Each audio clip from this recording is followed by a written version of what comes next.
Swastiastu. Perkenalkan, nama saya Niputu Putri Puja Dewantari dengan NIM 1913041007, rombel 34.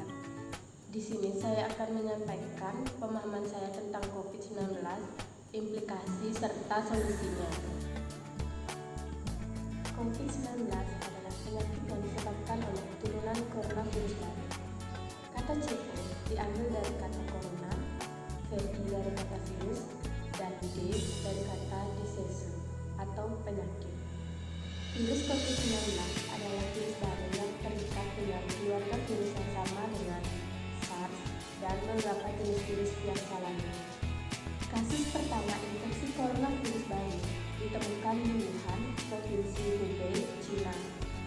Sejak kemunculannya di bulan Desember tahun lalu di kota Wuhan, China, virus corona terus menyebar dari satu negara ke negara lainnya.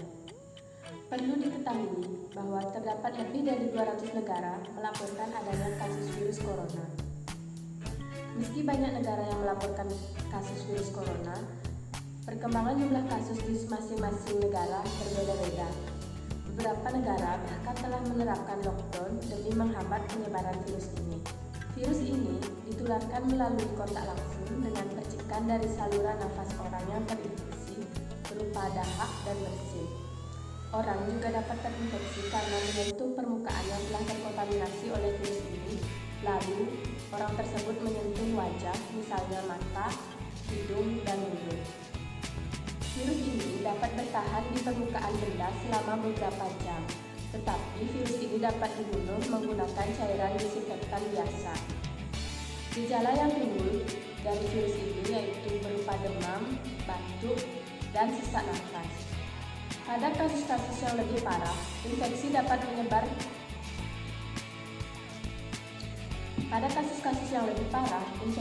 menyebar. Menyebabkan radang paru-paru atau kesulitan bernafas. Orang dari segala usia dapat terinfeksi virus corona ini. Namun, lansia dan orang-orang dengan riwayat sakit seperti jantung, asma, dan diabetes lebih rentan terkena penyakit atau mengalami gejala lebih parah akibat virus ini.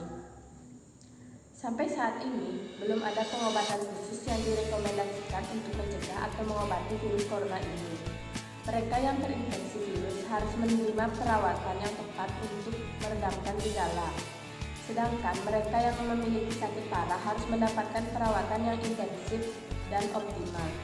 Namun, ada beberapa cara yang dapat dilakukan masyarakat untuk mencegah penyebaran virus ini.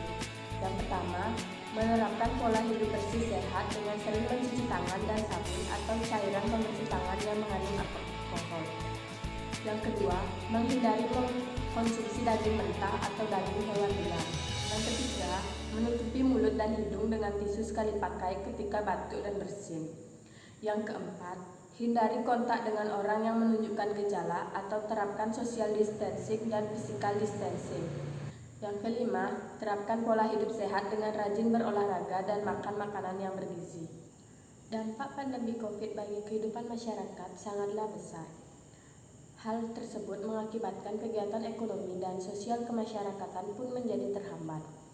Menurut Kementerian Tenaga Kerja, sekitar 85% pekerja dirumahkan karena kantor atau perusahaan mereka tidak dapat beroperasi akibat penerapan PSBB oleh pemerintah setempat.